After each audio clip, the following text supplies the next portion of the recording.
Oh, there are no backup dances? Okay. So, were the Bart and Bellas of Pitch Perfect 2 a little off-key and pitchy? Or did they hit all the right notes? Let's talk about it. It's time to get real.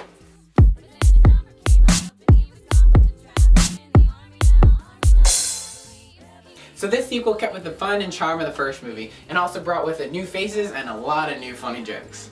So the overall plot of the film is that for some really funny reason, the Bellas are shamed and have to regain their title because they lose it. So they enter the International Acapella Championship. And that's about it for the main plot. And then there's a side plot going on where Bella has an internship, and that's going on there. And there's also a new Bella. So as expected from a Pitch Perfect movie, the movie is filled with a lot of funny jokes, circumstances, and characters.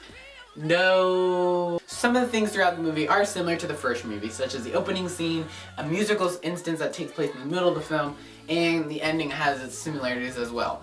But it all does it in a fresh, new way, and it makes you want to watch it, and it's not like, oh, I've seen this before, they're just rehashing it. It's like, wow, this is really funny, even though it's kind of similar. So I will admit the ending is a little predictable, but what they do and how they do it still remains a mystery. So you're not left chomping at the bit for the movie to hurry up and end, but you're actually excited to see what's going to happen.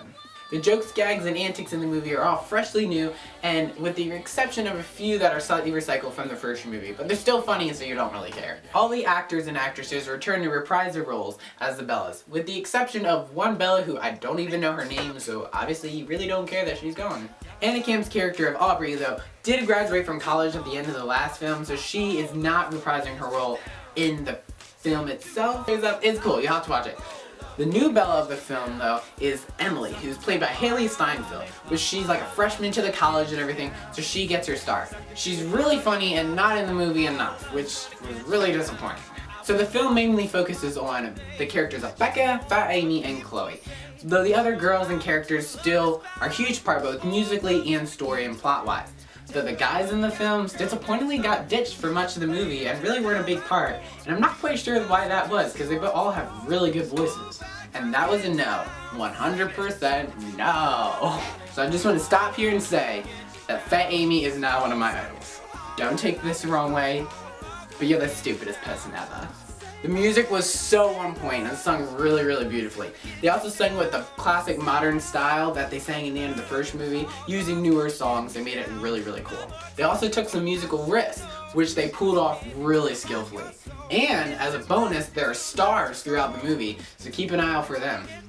As a warning for parents though, the film is littered with material that is very inappropriate for kids 13 and under, so keep that aware if you're taking the young tykes to see it.